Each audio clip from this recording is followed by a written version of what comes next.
Nous avons été agréablement surpris par le succès rencontré par une récente publication du Fidepost sur Twitter à propos du solidarisme catholique, la doctrine du père Heinrich Pech, que je croyais être un sujet confidentiel qui n'aurait intéressé que les militants intégralistes déjà convaincus.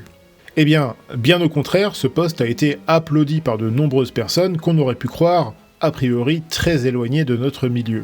Ceci montre que les principes de l'économie chrétienne trouvent un écho très favorable auprès de la population actuelle, pour peu bien sûr qu'on ait la possibilité de les exposer de manière simple et directe.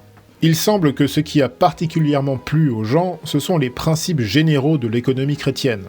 La subsidiarité, la solidarité, la défense des libertés économiques, l'importance de l'éthique dans la vie économique et sociale, la politique familiale, la coopération des classes et des acteurs économiques, les devoirs de l'État dans la gestion de l'ordre et de la justice sociale, une taxation faible ainsi que la participation capital-travail. Mais il me semble surtout que les gens ont été frappés par la grande actualité de la doctrine solidariste, c'est-à-dire de la doctrine du père Heinrich Pech, comme si les livres du père Pech, publiés dans les années 1910-1920, avaient été écrits pour les hommes du XXIe siècle. La nature avant-gardiste du solidarisme du père Pech n'a pas échappé aux très nombreux universitaires de renom qui en ont récemment fait l'éloge. Ainsi, le professeur Alan Carlson, du Howard Center, écrit à propos de l'un des livres du père Pech « Bien qu'ayant été écrit il y a un siècle, ce livre parle directement aux populations et aux crises économiques du XXIe siècle. » Fin de citation. Si les principes de l'économie chrétienne semblent à la fois si séduisants et familiers à nos contemporains, c'est aussi peut-être en raison de l'influence considérable, mais trop peu connue, que la doctrine sociale de l'Église a eue dans la structuration de l'économie sociale des nations européennes au XXe siècle. Il est indéniable que le capitalisme occidental actuel est en crise, et que de nombreux courants au sein de la société civile et de la classe politique cherchent à le faire évoluer, pour le meilleur ou pour le pire. Malheureusement, c'est souvent le pire qui domine dans l'espace médiatico-politique actuel. Et on se retrouve actuellement coincé entre les propositions totalitaires et liberticides du Forum économique mondial, les utopies wokistes de la gauche radicale et les délires libertariens d'une droite populiste de plus en plus caricaturale. Il me semble que le moment est donc particulièrement approprié pour promouvoir les principes de l'économie chrétienne, en montrant surtout à quel point ils s'adaptent parfaitement aux défis socio-économiques d'aujourd'hui et surtout de demain. Trop souvent, dans nos milieux, on réduit l'économie chrétienne à des termes un petit peu génériques, tels que le corporatisme ou encore le distributisme, mais ces modèles ne constituent qu'une partie du vaste bloc doctrinal de l'économie chrétienne. Ainsi, bien souvent, la doctrine sociale de l'Église n'est abordée malheureusement que de façon assez superficielle, ce qui n'est pas l'idéal lorsque l'on doit présenter concrètement au grand public les propositions catholiques en matière d'économie. Or, plus la parole catholique prendra de l'importance dans la bataille médiatico-politique française, plus nous devrons être en mesure d'apporter des réponses concrètes aux interrogations du public. Rappelons ici que tous les sondages les plus récents montrent que la question socio-économique est la deuxième préoccupation majeure des Français après la question de l'immigration. Autant dire qu'il y a de quoi influencer positivement une grande partie de la population française. J'ai donc jugé qu'il serait une bonne idée de faire une vidéo pour vous présenter ce qu'est le solidarisme catholique et surtout vous présenter tout d'abord son principal fondateur, le père Heinrich Pech. Ceci dans l'espoir que cette présentation puisse fournir aux uns et aux autres une vision concrète mais aussi générale du modèle économique catholique. Donc le père Heinrich Pech est malheureusement trop peu connu aujourd'hui, y compris des catholiques, et donc nous allons tenter tout d'abord de réparer cette injustice en vous présentant brièvement le personnage et ensuite nous passerons à sa doctrine. Le père Heinrich Pech est né en 1854 à Cologne. Il a été ordonné prêtre pour la Société de Jésus en 1888 et, je le dis très clairement, il a été incontestablement l'un des plus grands économistes du XXe siècle tout simplement. Dans les années 1890, le père Pech devient le directeur spirituel du séminaire de Mayence. Après avoir longuement étudié les différentes théories économiques, aussi bien du libéralisme que du socialisme, il développe peu à peu sa propre doctrine économique, et c'est en 1905 qu'il va publier son œuvre majeure, qui est absolument colossale, puisqu'elle est parue en 5 volumes, c'est son fameux Lehrbuch der Nationalökonomie, son manuel d'économie nationale. Sa doctrine, le solidarisme, eut une influence centrale dans l'encyclique Quadragesimo Anno du pape Pie XI, et même bien au-delà, comme nous allons le voir. Cette influence fut plus tard transmise par l'un de ses élèves, le père Oswald von Nell-Breuning, qui était jésuite lui aussi, et qui participa à la rédaction de cette encyclique, justement, parue en 1931, c'est-à-dire 5 ans après la mort du père Heinrich. Un autre de ses élèves sera le père Gustav Gundlach, jésuite encore une fois, qui passa son doctorat sous la direction de Werner Sombart et devint professeur à l'université grégorienne à Rome. Il fut également un proche conseiller des papes Pie XI et Pie XII sur toutes les questions sociales. Il fut par exemple l'un des rédacteurs de l'encyclique Humani Generis Unitas qui condamnait les théories racistes et qui fut finalement publiée par Pie XII sous le nom de Summi Pontificatus en 1939. Dans de futures émissions sur les principes de l'économie chrétienne, nous verrons que ce sont généralement des jésuites allemands qui furent les inspirateurs directs des grandes encycliques du magistère social de l'Église, de Léon XIII jusqu'à Pie XII. Ceci n'est pas surprenant dans la mesure où le clergé catholique rhénan était à l'avant-garde de la question sociale. Monseigneur Guillaume Emmanuel von Ketteler, évêque de Mayence et fondateur du parti centriste allemand, le Zentrum, fut un pionnier parmi ces prélats qui s'intéressèrent très tôt à la question sociale. Ceci à tel point qu'on le surnommait l'évêque social en raison de son engagement en faveur de la classe ouvrière de son époque. Son ouvrage, La question ouvrière et le christianisme, paru en 1864, est particulièrement représentatif de ce renouveau de la doctrine politique et sociale du monde catholique en Europe. Bien sûr, ce mouvement n'était pas du tout exclusif à l'Allemagne. Il faut tout d'abord rappeler que le grand inspirateur de la doctrine sociale de l'Église fut avant tout le jésuite italien Taparelli d'Azeglio, qui fut d'ailleurs le professeur du futur pape Léon XIII et qui fut le premier à théoriser le concept de justice sociale, concept qui fut repris par la suite par le pape Pie XI, qui était lui aussi un lecteur assidu du révérend père Taparelli. Il ne faut pas oublier, bien sûr, l'influence considérable de l'école sociale française, avec les grands maîtres que furent Antoine Blanc de Saint-Bonnet, Frédéric Leplay, qui furent les fondateurs de la sociologie moderne, mais aussi les grands penseurs des cercles catholiques d'ouvriers, comme Maurice Maignan et Albert Demain, qui en furent les fondateurs, ainsi que leurs nombreux collaborateurs tels que Henri Savatier, Armand de Melun, Louis Milsan, Émile Keller, Léon Harmel et Henri Laurin pour ne citer qu'eux.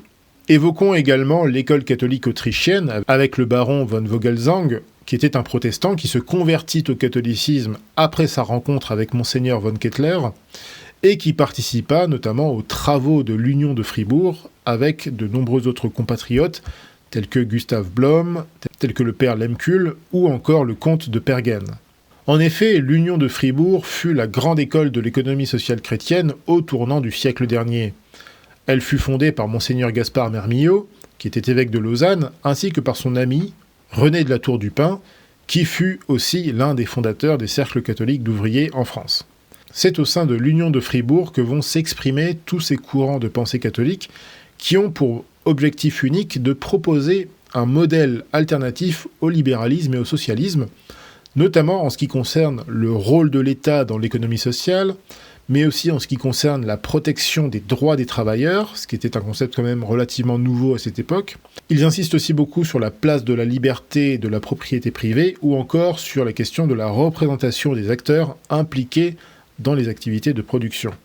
Ce grand mouvement social catholique émerge en plein siècle de révolution industrielle, durant lequel les victoires du libéralisme philosophique au XVIIIe siècle fournissent au libéralisme économique du XIXe les fondations doctrinales qui donnent libre cours aux forces du capitalisme matérialiste au détriment des conventions spirituelles, morales et anthropologiques qui avaient profondément modelé la société chrétienne occidentale pendant des siècles et des siècles. Les ravages et les injustices du capitalisme donnent naissance à la réaction socialiste, laquelle accuse la bourgeoisie capitaliste d'avoir trahi les promesses de la Révolution, tout en se revendiquant, elle aussi, de l'héritage de la philosophie libérale.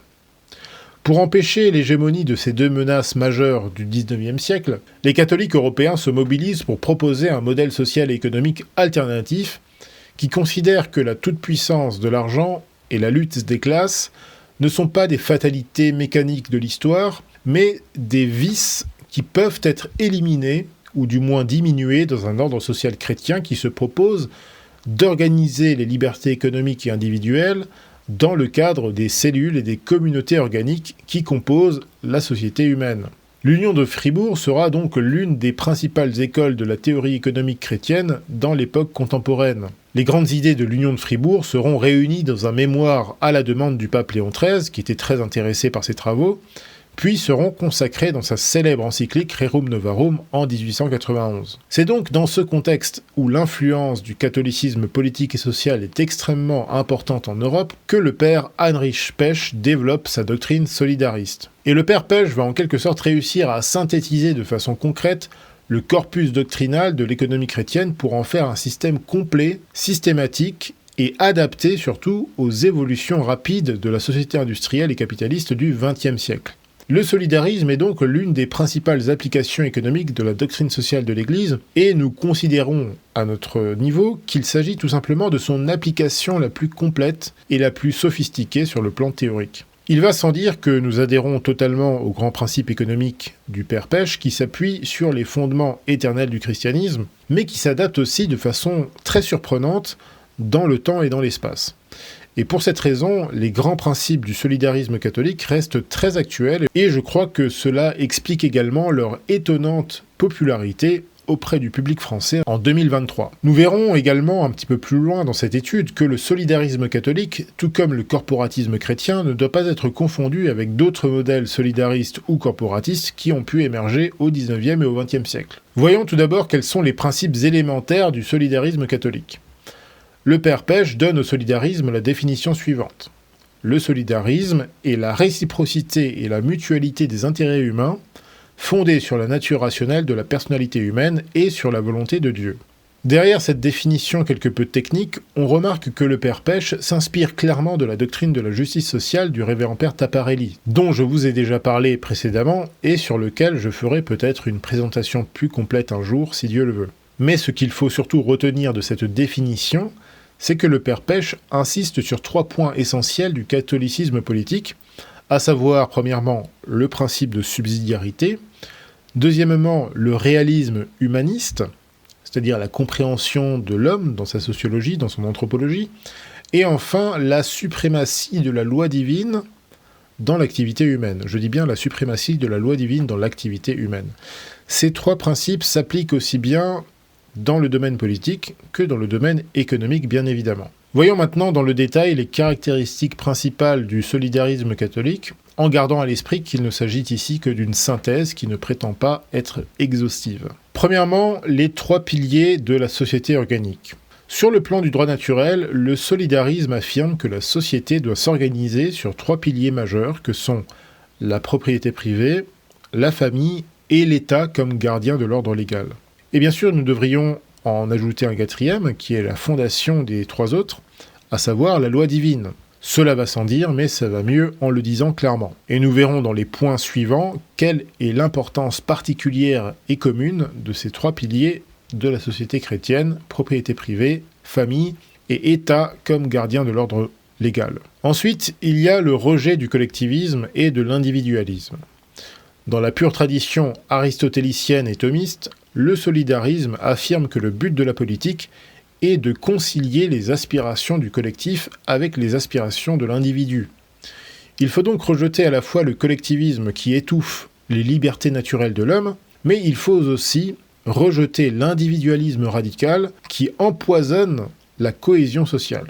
Le solidarisme est donc un juste milieu qui propose d'organiser la société dans un cadre général qui permet l'expression harmonieuse et organique des groupes d'intérêts économiques, chacun ayant leur place, leur rôle, leur autonomie propre, mais aussi leur responsabilité vis-à-vis du reste de la communauté. Ensuite, la solidarité sociale.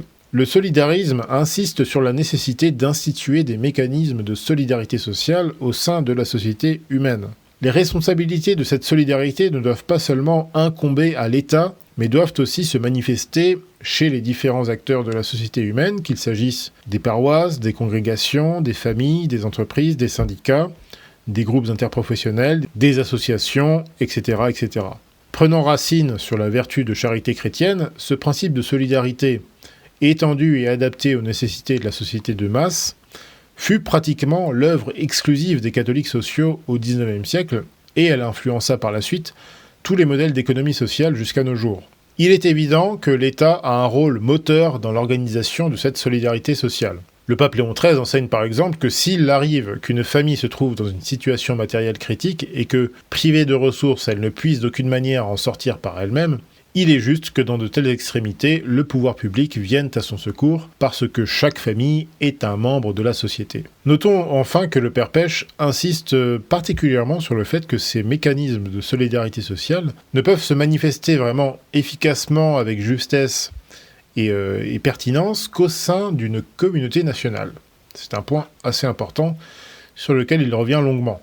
Ensuite, la coopération de classe et l'association du capital et du travail. Il y a dans la doctrine solidariste une ferme croyance en ce que la coopération juste et équilibrée entre les patrons et les travailleurs est la meilleure garantie du progrès et de la prospérité économique. Le solidarisme rejette donc le postulat marxiste selon lequel la lutte des classes serait un phénomène inéluctable.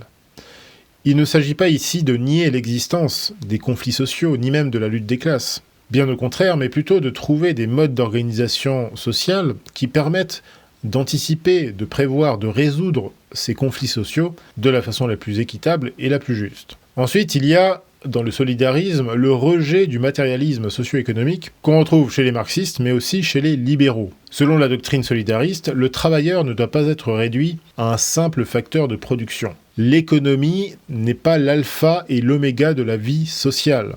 Et ça, c'est un point extrêmement intéressant de la doctrine solidariste, qui sera d'ailleurs exprimé aussi bien chez Léon XIII que chez Pie XI. C'est ce rejet du matérialisme qui est paradoxalement commun au marxisme et au libéralisme, à savoir que finalement, le marxisme et le libéralisme ont en commun de ne voir l'activité humaine que comme un phénomène économique. Tout ceci, bien sûr, au détriment de l'anthropologie humaine, de l'écologie humaine, comme on pourrait dire aujourd'hui. Ensuite, le solidarisme insiste sur la protection des libertés économiques. Et oui, les libertés économiques sont une bonne chose qui doivent être promues et protégées. Dans Libertas, Léon XIII nous rappelle que, je cite, « La liberté est un bien naturel qui confère à l'homme une dignité qui le rend maître de ses actes. » D'ailleurs, nous avions vu dans notre précédente émission sur les caractéristiques de la civilisation occidentale que la notion de liberté apportée par le christianisme avait précisément rendu possible le développement précoce du capitalisme et de l'innovation technologique. Cependant, toutes les libertés, et en l'espèce les libertés économiques, doivent être encadrées par l'éthique chrétienne et subordonnées à la préservation de la justice et du bien commun. Contrairement à ce qu'affirment les anarchistes et les libertariens, la liberté n'est pas un principe absolu. La liberté est nécessairement subordonnée à un principe supérieur qui est le bien, le vrai, le beau. Vous savez bien que l'une des phrases les plus connues de l'Évangile, c'est cette parole de notre Seigneur Jésus-Christ, « La vérité vous rendra libre ». C'est donc bien que la liberté est fonction d'un principe supérieur, qui est donc la vérité. Si la liberté s'exprime en dehors de ce cadre, eh bien, elle devient un mal, en tout cas en puissance, et en l'occurrence, les libertés économiques, qui ne sont pas subordonnées à ce principe de vérité, de bien, eh bien, deviennent malheureusement la source d'injustice et de maux dans la société. Donc oui, à la protection des libertés économiques, mais dans un cadre moral supérieur. Ensuite, la compétition vertueuse et raisonnée. Le solidarisme affirme que la compétition des acteurs économiques, c'est un mécanisme vertueux qui joue un rôle essentiel dans la vie économique. Cependant, là encore, de la même façon que la liberté n'est pas un absolu, eh bien, la compétition, aussi vertueuse soit-elle, ne doit pas être considérée comme le principe ordonnateur de la vie économique, ce qui est encore une erreur assez classique du libéralisme, que rejette évidemment, bien sûr, le père Heinrich Pêche. Ensuite, sur le plan des liens entre la morale et l'économie. Le solidarisme affirme avec force que l'éthique et l'économie ne peuvent pas être séparés. La dignité humaine et la gloire de Dieu doivent être les principes suprêmes de l'organisation de la vie sociale et économique. Ce n'est pas le seul profit qui doit guider l'action économique, de la même façon que ce n'est pas la seule efficience parfaite qui doit guider l'action sociale. Ce qui doit guider l'action économique et sociale, c'est avant tout la diffusion du bien. Ce principe s'applique à la vie intérieure, à la vie familiale, à la société humaine, au gouvernement, et elle doit donc aussi s'appliquer dans la vie économique. Et ceci est conforme à la vision organiciste de la société telle qu'elle est exprimée par la tradition catholique. C'est clairement sur ce plan d'ailleurs que l'Action catholique va remporter ses plus grandes victoires politiques au XIXe et au XXe siècle, puisque c'est précisément en s'appuyant sur l'importance de l'éthique chrétienne que les politiciens et les journalistes catholiques firent pression sur les gouvernements afin d'obtenir les avancées sociales qui vont améliorer considérablement les conditions de vie du prolétariat. D'ailleurs, le pape Léon XIII rappelait à ce titre que la Révolution avait fait disparaître, je cite, « les sentiments religieux du passé dans les lois et dans les institutions publiques, livrant ainsi les travailleurs isolés et sans défense à la merci de maîtres inhumains et à la cupidité d'une concurrence effrénée. » Fin de citation. Ensuite, pragmatisme économique et rejet du mécanicisme économique, qu'on retrouve là encore une fois à la fois chez les libéraux et chez les marxistes. Par réalisme philosophique, le solidarisme admet sans difficulté qu'il existe des tendances et des forces inhérentes au marché, mais que celles-ci ne doivent pas être traitées comme étant des lois absolument immuables et rigides. Là encore, le solidarisme rejette le mécanicisme économique qu'on retrouve souvent à la fois chez les libéraux, mais aussi chez les marxistes. La réalité, c'est que le marché ne s'organise de manière spontanée que dans le cadre d'une fondation sociale et politique déjà existante. Le marché ne doit donc pas être considéré comme une institution totalement autonome, encore moins comme une fondation même de l'ordre social, mais simplement comme l'une de ses expressions. Et c'est en cela que le marché peut alors exprimer une autonomie relative et des mécanismes naturels propres, mais qui trouvent inévitablement leurs limites. Et c'est là justement que l'éthique chrétienne ou l'action du pouvoir public doit intervenir. Ensuite, autonomie des acteurs économiques et médiation de l'État.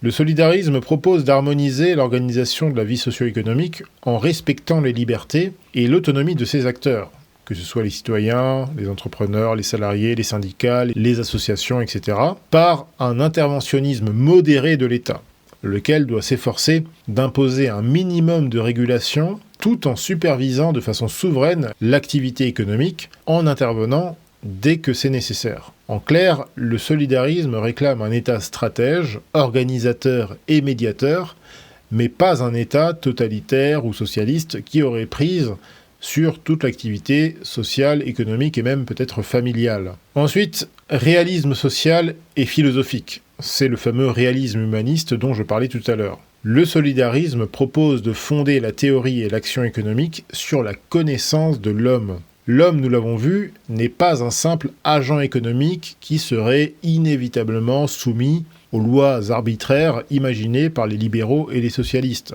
L'homme est un être politique, c'est un être social, doué d'intelligence, doué de raison, et donc le degré de perfection et de justice dans l'organisation de la vie socio-économique dépend grandement de la bonne disposition de l'âme humaine. La prospérité économique et la redistribution juste des richesses et des opportunités dépend, elle aussi, du degré d'élévation spirituelle et morale des citoyens et des familles. Or, justement, l'homme est aussi attiré par les vices, en raison de sa nature blessée. L'ambition, la cruauté, la malhonnêteté, la cupidité sont des tares que l'on retrouve aussi bien chez les pauvres que chez les riches. Il convient donc d'établir un ordre social dont les lois et les coutumes vont être en mesure de canaliser au maximum les mauvaises passions tout en favorisant les impulsions positives de la nature humaine. Le père Pêche, qui était vraiment un esprit d'avant-garde, percevait déjà en son temps la nature aliénante, antisociale et antifamiliale d'un certain type de capitalisme. Et ce constat se reflète d'ailleurs également chez Pie XI. En effet, certains aspects de la révolution industrielle vont profondément affecter l'anthropologie de l'Europe chrétienne, qui était demeurée relativement stable à travers les âges, l'exode rural, la généralisation du salariat, l'avènement de la société de consommation, de l'industrie du divertissement, constituent autant de petites révolutions anthropologiques qui bouleversent l'habitus traditionnel et qui exigent donc de la part des théoriciens catholiques d'être capables de comprendre l'homme moderne de façon dynamique et réaliste. Et ceci est un point particulièrement important de la doctrine solidariste et surtout de la vision catholique de l'histoire et de la société. Je rappelle ici une fois encore qu'il ne faut pas confondre progrès et progressisme, pas plus qu'il ne faut confondre la conservation des principes et des valeurs éternelles avec une espèce de conservatisme romantique et rétrograde qui consisterait à conserver les formes mortes. D'ailleurs, dès l'introduction de Rerum Novarum, le pape Léon XIII critiquait, presque par anticipation, certains de ces esprits conservateurs qu'il qualifiait, je cite, de tenants d'opinions surannées. Le pape attaquait ici une certaine bourgeoisie jalouse de vouloir conserver les acquis que le libéralisme sauvage lui avait procurés, sans tenir compte des nécessaires évolutions de l'ordre social. Pie XI, prenant la défense de son prédécesseur, répond lui aussi à ces mêmes individus, qu'il qualifie, je cite, d'hommes trop attachés au passé, incapables d'appliquer à des besoins nouveaux les principes immuables de la doctrine de l'Église. Et enfin, Pie XI va même plus loin puisqu'il critique également les défauts des anciens régimes qui mirent trop de temps à se réformer, ouvrant justement ainsi la voie à l'explosion révolutionnaire. Là encore, je le cite, « Si cet ordre, c'est-à-dire l'ancien régime, a depuis longtemps disparu, ce n'est pas qu'il fut incapable d'évoluer et de se développer pour s'accommoder à ce que réclamaient les circonstances et les nécessités nouvelles.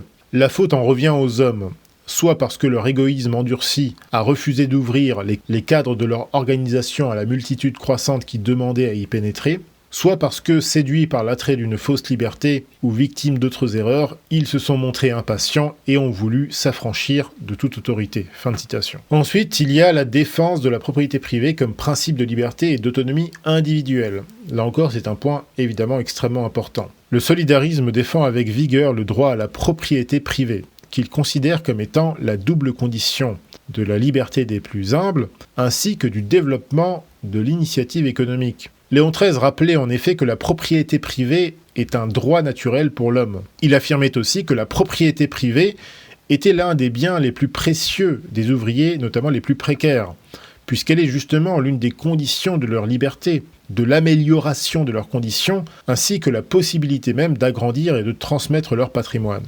Et cette défense de la propriété privée doit être contrebalancée par la défense de la destination universelle des biens. Il y a donc dans le solidarisme un rejet de la position absolutiste des libéraux, de la même façon qu'il y a un rejet effectivement de la prétention des marxistes à abolir le droit à la propriété privée. En effet, comme nous l'avons vu, dans la pensée économique chrétienne, le droit à la propriété est un droit naturel inhérent à chaque personne humaine. L'État n'a donc aucune légitimité à abroger ce droit dans le principe, comme le réclament par exemple les communistes. En revanche, Léon XIII nous rappelle que le droit de propriété ne doit pas être confondu avec son usage. Car en effet, si tous les hommes ont le droit absolu de posséder des biens en propre, l'usage de ces biens sont limités dans leur nature et subordonnés à l'utilité et à la moralité de leur destination. Pie XI rappelle cette double destination des biens, individuels et publics, dans Quadragesimo Anno. Citation « Nier ou atténuer excessivement l'aspect social et public du droit de propriété, c'est verser dans l'individualisme, et de même, contester et diminuer son aspect individuel conduit à tomber dans le collectivisme. Les propriétaires ont l'obligation de faire un usage honnête de leurs biens. » Il me semble là encore que la profondeur de la doctrine catholique sur l'importance de la propriété privée et sur la distinction avec le bon usage de la propriété devrait particulièrement parler à nos contemporains. En effet, la hausse des taux d'intérêt en 2023 a rendu la situation difficile pour les ménages modestes désirant accéder au crédit immobilier. La hausse des taux réduit les marges des banques qui prêtent donc de moins en moins facilement, ou alors avec des conditions d'emprunt de moins en moins accessibles à la petite classe moyenne qui a déjà beaucoup de mal à se constituer une épargne en raison de ses revenus trop faibles et de ses charges de plus en plus importantes. La spéculation immobilière de ces 10 dernières années, tout particulièrement dans les zones urbaines soumises à une pression démographique continue, fait que les prix tardent à baisser. Et pendant ce temps, l'État se désengage de plus en plus des politiques d'aide qu'il avait mises en place ces dernières années. Au final, les sondages indiquent que 73% des Français estiment qu'il est très difficile d'accéder à la propriété en France. Et 37% d'entre eux déclarent que la difficulté de trouver un financement constitue la première barrière pour l'accès à la propriété. Il faut ajouter à cela un point qui est rarement mis en avant par les économistes aujourd'hui, à savoir la dilution de l'épargne et du pouvoir d'achat qui résulte de la culture de l'hédonisme et de l'individualisme. En effet, dans une société où l'on se marie de moins en moins et de plus en plus tard, les projets de vie se font souvent dans un cadre individuel au lieu de se faire dans un cadre marital et communautaire. Plus il y a de foyers individuels ou de foyers monoparentaux suite à un divorce ou suite à la démission de l'un des parents, plus il y a de pression sur l'offre immobilière. Et cela sans parler des autres conséquences socio-économiques de ce mode de vie postmoderne. Et cette diminution radicale de l'accès à la propriété ne résulte pas de la crise du Covid.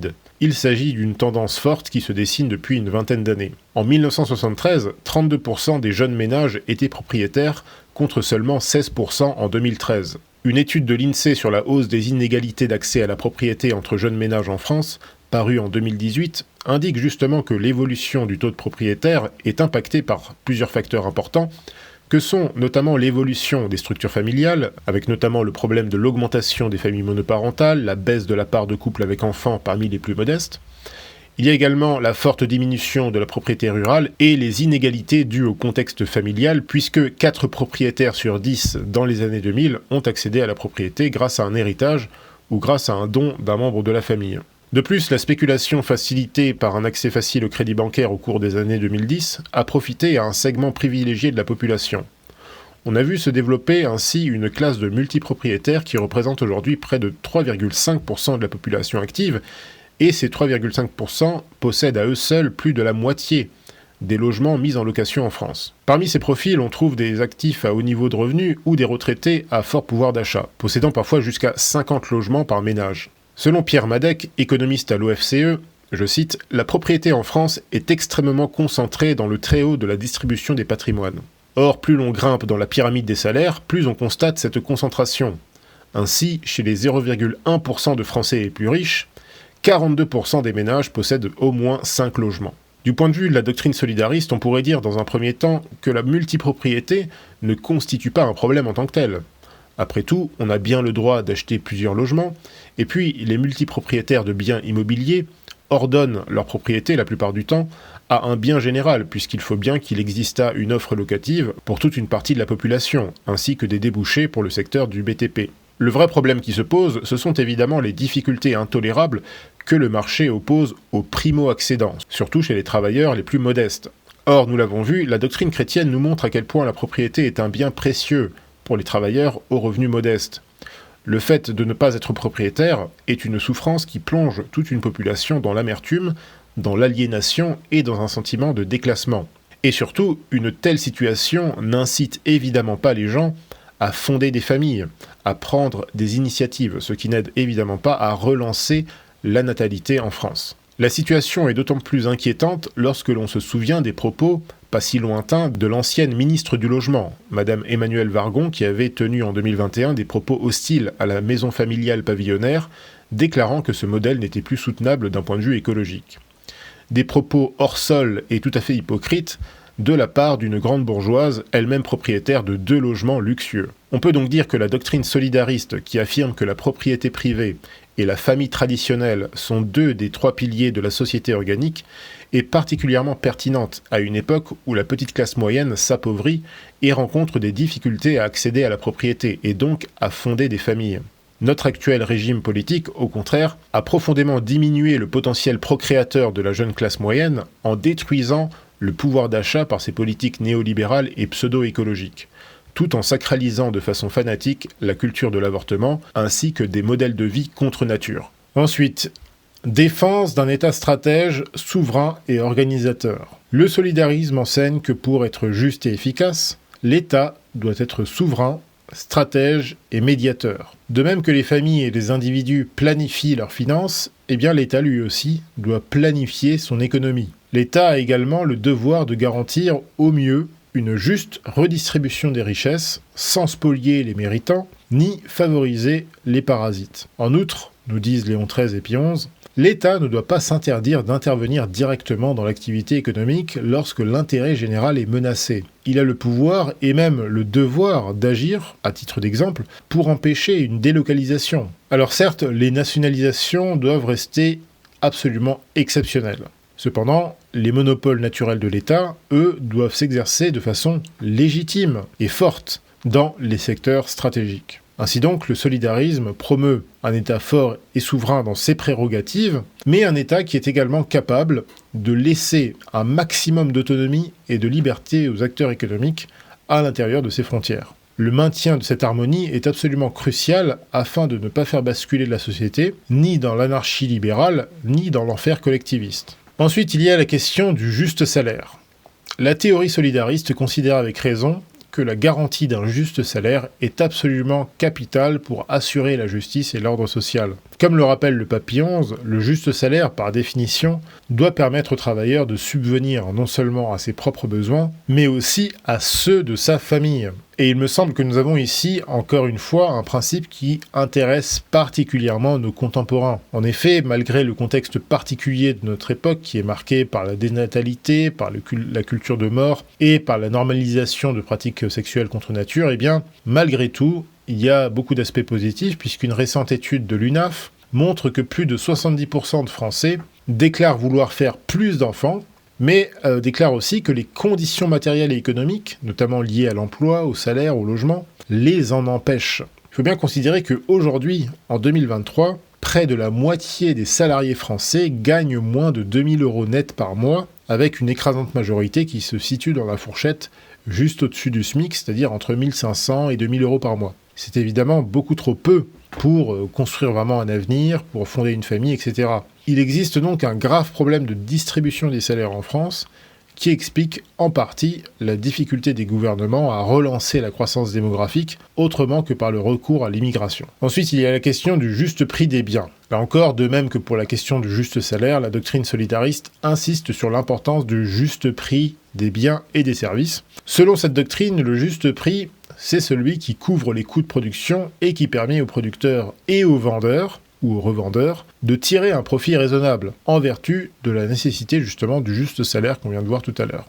Le juste prix doit donc idéalement refléter la valeur véritable d'un bien ou d'un service. Alors, c'est intéressant parce que le père Pêche estime que le consommateur n'a pas fondamentalement le droit, par exemple, de toujours bénéficier du prix le plus bas possible. Mais il affirme en même temps que personne ne doit pouvoir réaliser des gains excessifs au détriment des autres. Alors, la recherche du profit n'est pas une mauvaise chose en soi.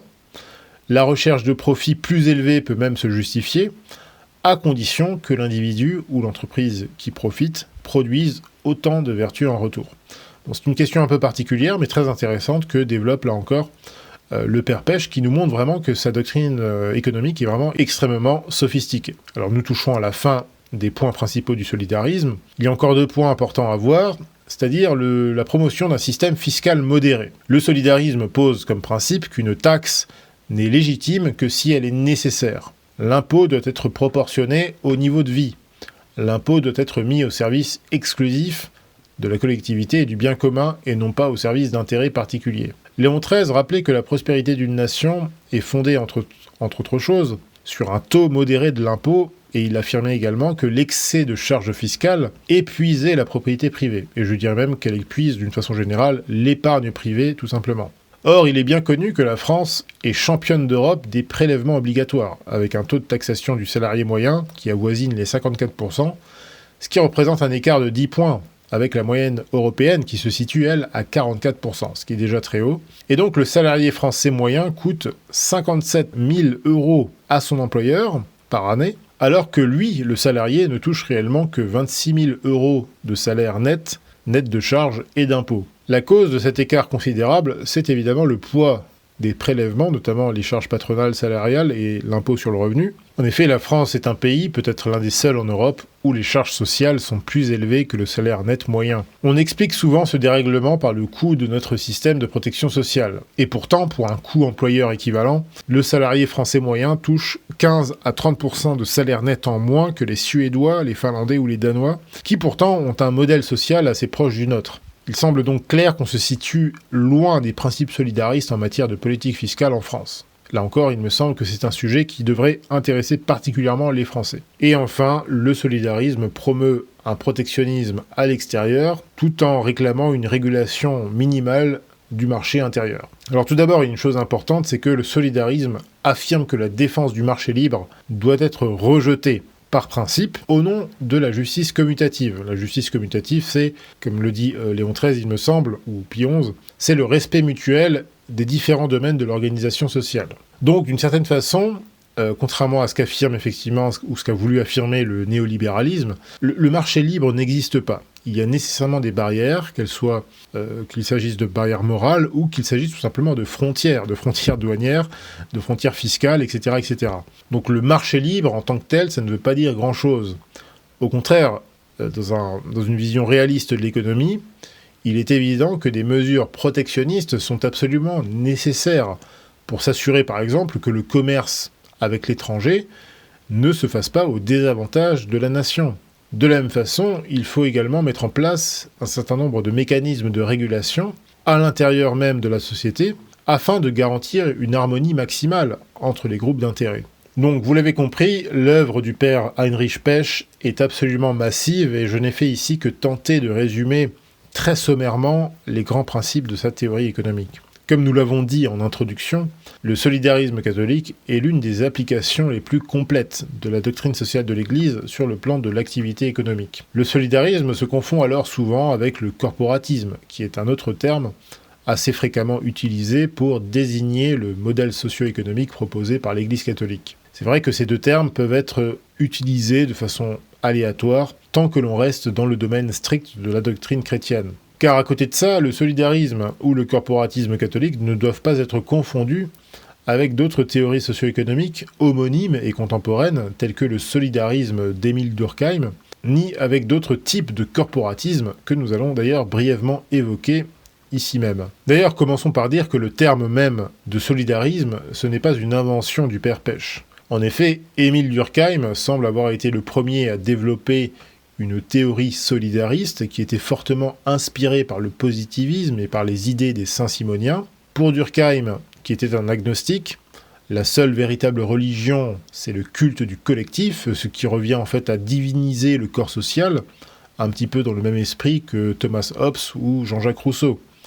En ce sens, le solidarisme de Durkheim offrait et a offert effectivement une base théorique à des modèles corporatistes de type autoritaire et collectiviste qui vont émerger au XXe siècle, que ce soit dans l'Italie fasciste ou dans la Russie bolchevique. Quoi qu'il en soit, il me semble indiscutable que ce sont les mouvements intellectuels catholiques qui furent les premiers à élaborer une troisième voie politique et économique de façon réaliste et systématique, et ils étaient sans doute les mieux équipés spirituellement et intellectuellement pour se lancer dans cette grande bataille contre le libéralisme et le socialisme. Il nous semble aussi hors de doute que cette brillante génération d'intellectuels, de militants et de syndicalistes catholiques a profondément influencé différents mouvements ou même différents régimes politiques au XXe siècle, régimes ou mouvements qui se sont d'ailleurs généralement inspirés de la doctrine sociale de l'Église sans toujours rendre hommage à cette dernière. Le solidarisme catholique a notamment eu une influence considérable sur de nombreux courants politiques au cours du XXe siècle, notamment dans les milieux royalistes, nationalistes ou encore nationaux-révolutionnaires. On a du mal à se représenter aujourd'hui l'influence considérable de cette élite intellectuelle catholique dans l'Occident d'avant 1945, et même jusqu'à aujourd'hui. En réalité, un grand nombre de principes propres à l'économie chrétienne furent en quelque sorte laïcisés et intégrés aux politiques de régimes de nature assez diverses. Ceci avait d'ailleurs été parfaitement remarqué par le pape Pie XI, qui notait l'émergence au début du XXe siècle d'un socialisme modéré, qui rejetait la violence et la radicalité du communisme, mais qui s'inspirait ouvertement des propositions de l'Action catholique. Comme s'il était effrayé par ses propres principes, nous dit Pie XI, le socialisme se tourne vers les doctrines de la tradition chrétienne et se rapproche d'elles. On ne peut nier en effet que parfois ces revendications ressemblent étonnamment à ce que demandent ceux qui veulent réformer la société selon les principes chrétiens. Fin de citation.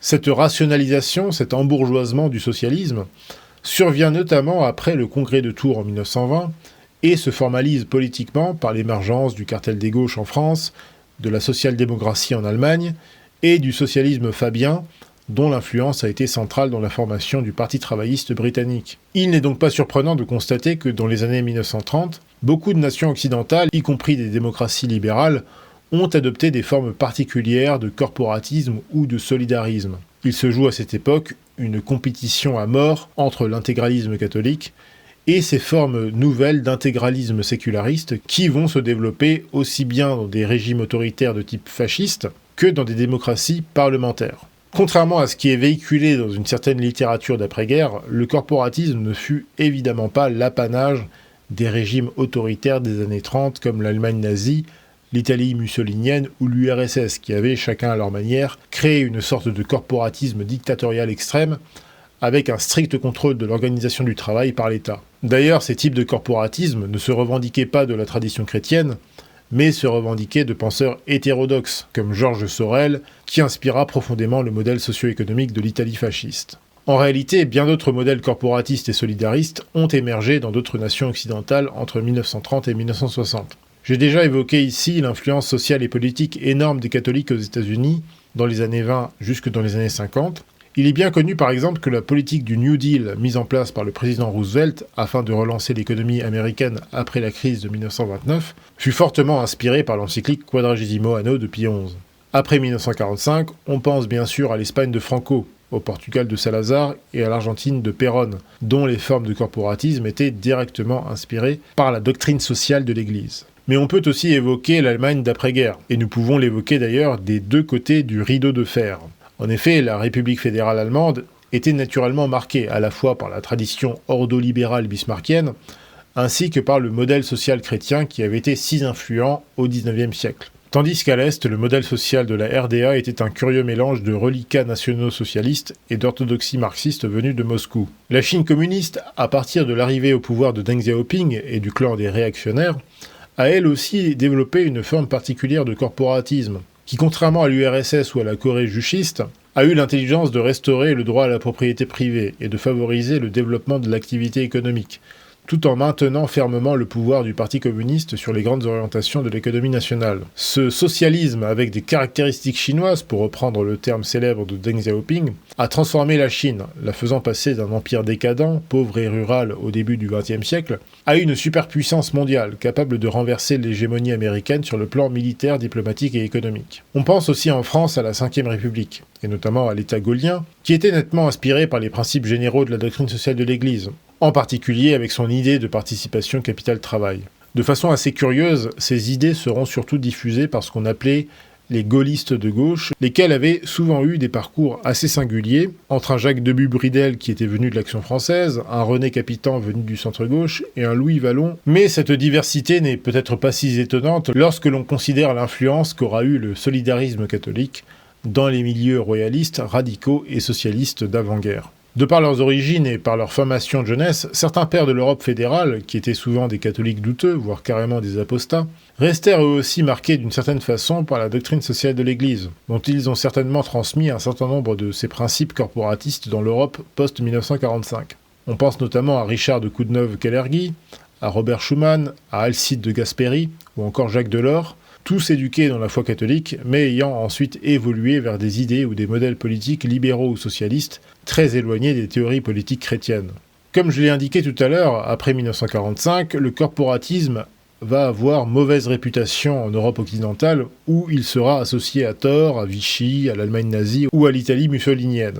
Pourtant, dans les faits, beaucoup de démocraties libérales en Europe continuent de pratiquer des politiques directement inspirées du corporatisme. On parlera alors de néocorporatisme ou encore de corporatisme social et démocratique. Le néocorporatisme garde seulement certains aspects du corporatisme catholique, en particulier la recherche du consensus social par la participation active des groupes d'intérêt économiques, généralement selon le modèle tripartite État, entreprise, syndicat, association, en les faisant participer à l'élaboration de politiques publiques ou à la résolution de conflits sociaux. De nombreux pays européens, comme la France, l'Allemagne, la Suède ou encore l'Autriche, fonctionnent aujourd'hui encore largement selon ce modèle. Cependant, le corporatisme n'est pas un système aussi ultralitaire que le solidarisme catholique, dans la mesure où il se concentre essentiellement sur les relations entre l'État et les groupes d'intérêt dans un but de coopération, de prévention et de règlement des conflits sociaux, ou encore de concertation sur les orientations de tel ou tel secteur de l'économie. On pourrait donc dire que le néocorporatisme emprunte au catholicisme ses principes après les avoir complètement sécularisés. Cependant, comme on s'en doute, hormis le vernis progressiste et humanitaire, le néocorporatisme ne garde rien de l'éthique chrétienne. Au contraire, il emprunte au libéralisme son appétit pour la dérégulation socio-économique et il emprunte au socialisme son esprit de caste qui dénature les fonctions normales de l'État et qui n'assure la paix sociale qu'au moyen de l'assistanat et de la dette publique. Sans surprise, ce modèle monstrueux s'est imposé au moment même où l'influence du catholicisme déclinait considérablement sur le plan social et économique, notamment à partir des années 1960. sous le double effet de la victoire des démocraties libérales, en particulier des États-Unis, et de la victoire des modernistes lors du Concile de Vatican II. Cette évolution regrettable se remarque notamment aux États-Unis, où l'influence du catholicisme politique et économique laisse sa place aux doctrines néoconservatrices et néolibérales, par le truchement d'auteurs tels que von Mises, Hayek, Popper, mais aussi par l'entre-gens des ex-trotskistes libertariens réunis au sein de la National Review de William Buckley et de Willy Schlamm, ou encore de la fameuse Chicago School, représentée par des figures telles que Milton Friedman. Ce que cette révolution néoconservatrice ou néolibérale accomplit en pratique, c'est l'utilisation de la puissance de l'État pour déréguler l'économie et faciliter la formation de monopoles, privés en apparence et en nature, mais incorporés de fait à l'architecture du pouvoir politique. Un phénomène assez analogue se produit en France quelques années plus tard, notamment sous la présidence de François Mitterrand, durant laquelle on voit triompher à la fois la technocratie européenne, souvent de sensibilité socialiste, ainsi qu'une nouvelle génération d'hommes d'affaires qui semblent devoir une partie de leur succès à leur proximité politique ou idéologique avec le pouvoir. Nous appelons ce phénomène le collectivisme oligarchique. C'est le modèle dans lequel nous nous trouvons aujourd'hui, et c'est dans ce modèle que veulent nous maintenir des gens comme Emmanuel Macron, Jacques Attali ou Klaus Schwab. Derrière un discours progressiste se dissimule en réalité une volonté de conserver la domination d'une caste, qui veut maintenir son monopole sur le pouvoir politique et sur la concentration des richesses. Phénomène déjà dénoncé par Léon XIII et Pie XI un siècle plus tôt, mais qui prend aujourd'hui une ampleur beaucoup plus considérable et plus dangereuse à certains égards, puisque cette domination s'appuie désormais sur des outils de surveillance technologique et financiers, particulièrement redoutable, ainsi que sur une gestion très sophistiquée, non plus de l'ordre, mais du chaos social. Sans surprise, cette évolution du capitalisme vers ce corporatisme oligarchique, néolibéral et collectiviste avait été prophétisée de longue date, non pas par Karl Marx, mais par le révérend père Taparelli, qui constatait déjà que la logique du capitalisme libéral et individualiste devait paradoxalement conduire à une forme de socialisme. Pie XI décrit lui aussi ce processus en déclarant, je cite, que la libre concurrence s'est détruite d'elle-même, à la liberté du marché a succédé la dictature économique. Ainsi, si le néocorporatisme incorporait encore quelques principes de bon sens, on peut se demander aujourd'hui si son efficacité n'est pas enrayée précisément par le déficit moral qu'on retrouve trop souvent au sein de la classe politique et de l'élite économique, ainsi que par des institutions incohérentes et parasitaires telles que l'Union européenne. Or, précisément, cette révolution néolibérale dont nous parlions tout à l'heure se joua également sur le plan sociétal. Une nouvelle phase de la révolution anthropologique au cours des années 1960, suscitée par la gauche freudo-marxiste de l'école de Francfort ou de la French Theory, fit naître cet homme jouisseur, consommateur et aliéné, citoyen modèle ou citoyen esclave du nouvel ordre capitaliste et libertaire. Faute d'un cadre politique et moral fort, le néocorporatisme des démocraties libérales modernes a très rapidement dérivé en un système dans lequel règne la corruption, la concentration occulte des pouvoirs décisionnels et l'accaparement des monopoles économiques, y compris des monopoles naturels réservés habituellement à l'État, par le biais d'une collusion permanente entre les élites politiques et les forces de l'argent. L'interpénétration permanente entre les grands milieux d'affaires, les syndicats historiques et une partie de la haute fonction publique et de la classe politico-médiatique a largement faussé le mécanisme naturel du corporatisme, en brouillant les frontières entre les groupes d'intérêts privés et les pouvoirs publics. Ceci a permis la formation de ce que les libéraux intelligents comme Charles Gave appellent le capitalisme de connivence. Un système, je cite, de défense et de création des rentes privées basé sur la vampirisation de la chose publique. Il est fascinant de voir que l'Église avait très rapidement identifié les possibles dérives du modèle corporatiste. Pie XI déclare ainsi, je cite, « On craint que la nouvelle organisation syndicale et corporative ne revête un caractère exagérément bureaucratique et politique, et que, malgré les avantages généraux déjà mentionnés, elle ne risque d'être mise au service de fins politiques particulières, plutôt que de contribuer à l'avènement d'un meilleur équilibre social. » Fin de citation. Comme nous l'avons vu plus tôt, Pie XI avait déjà identifié l'apparition d'un socialisme nouveau, hostile à la révolution communiste et ouvert à l'économie de marché, et surtout marqué par un caractère double, à la fois collectiviste et séculier. On ne peut s'empêcher d'y voir une allusion à la société fabienne ou aux mouvements synarchistes et néo-socialistes qui apparaissent à cette époque et qui ont profondément marqué une bonne partie de l'élite politique européenne au XXe siècle. De même, Léon XIII dénonçait, je cite, « la concentration entre les mains de quelques-uns de l'industrie et du commerce, devenu le partage d'un petit nombre d'hommes opulents et de plutocrates qui imposent ainsi un joug presque servile à l'infinie multitude des prolétaires. » Il semble donc aujourd'hui que le néocorporatisme d'après-guerre ait rapidement laissé place à une sorte de corporatisme oligarchique qui combine le pire du libéralisme et le pire du socialisme. Il est vraiment remarquable de constater que Pie XI, et Léon XIII avant lui, avaient averti le monde de ce danger, dont nous observons aujourd'hui les terrifiants développements. Car en effet, très loin d'être efficace, le néocorporatisme oligarchique actuel a très clairement conduit au déclin de la compétitivité économique de l'Europe occidentale. Et dans un pays comme la France, il a été même la cause de quantité de scandales et de politiques insensées qui ont directement conduit à la désindustrialisation, à la liquidation de certains de nos fleurons industriels, et même au sabotage de notre secteur de l'énergie.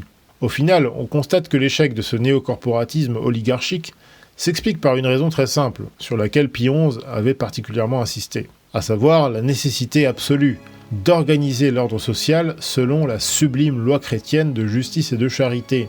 Tout ce que nous avons enseigné sur l'instauration et l'achèvement de l'ordre social ne s'obtiendra jamais sans une réforme des mœurs et des institutions. C'est donc de ce nouveau rayonnement de l'esprit évangélique sur le monde, esprit de modération chrétienne et d'universelle charité, que sortiront, nous en avons la ferme confiance, cette instauration pleinement chrétienne de la société.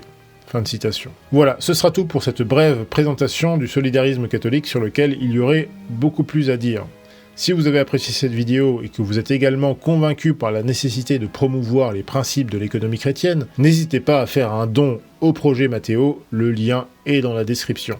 Et je mettrai également dans la description un lien vers l'article du Fidepost dans lequel vous pourrez trouver des références utiles si vous souhaitez découvrir plus profondément l'œuvre du père Heinrich Pech.